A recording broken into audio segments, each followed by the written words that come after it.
কবি Alfred Lord টেনিসনের ঘনিষ্ঠ Cambridge বন্ধু ছিলেন আর্থার হেনরি হালাম।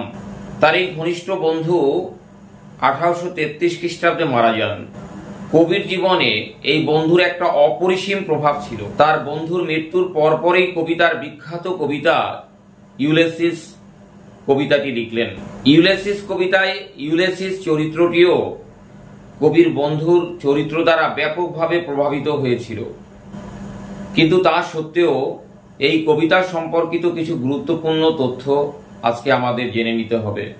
এই কবিতাটি বিখ্যাত গ্রিক মহাকবি হোমারের ওডিসি মহাকাব্যের ওডিসি এপিকের বিখ্যাত চরিত্র ওডিসেস ক্যারেক্টার থেকে নেওয়া হয়েছে। এই ওডিসেস ক্যারেক্টারের সাথে আমাদের ইউলিসিস ক্যারেক্টারের একটা চমৎকার মিল রয়েছে।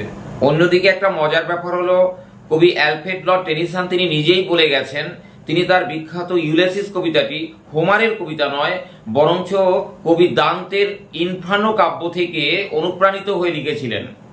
যাই হোক, কবি অ্যালফ্রেড লর্ড টেনিসন তিনি তার এই বিখ্যাত ইউলিসিস কবিতাটি লিখেছিলেন তার ঘনিষ্ঠ বন্ধু আর্থার হেনরি হালামের মৃত্যুর পরপরই। আর্থার হেনরি হালাম তিনি মারা যান 1833 খ্রিস্টাব্দের সেপ্টেম্বর মাসে, এবং এই ইউলিসিস ক্যারেক্টারের মধ্যে কবির বন্ধু আর্থার হেনরি হালামের একটা যথেষ্ট প্রভাব রয়েছে।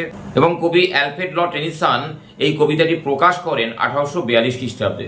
এই ছিল ইউলিসিস কবিতাটির সামগ্রিক আলোচনার পূর্বে কিছু গুরুত্বপূর্ণ তথ্য। এই ইনফরমেশনগুলো আমাদের এক্সামের ক্ষেত্রেও খুবই গুরুত্বপূর্ণ। তোমরা ভালোভাবে একবার একটু বুঝে নেবে, এবং পরবর্তীতে আমি লাইন ধরে ধরে ইউলিসিস কবিতার আলোচনায় আসবো। সেই পর্যন্ত তোমাদের সবাইকে ধন্যবাদ জানিয়ে এবং শুভেচ্ছা জানিয়ে এখানেই আজকের ভিডিওটি শেষ করছি।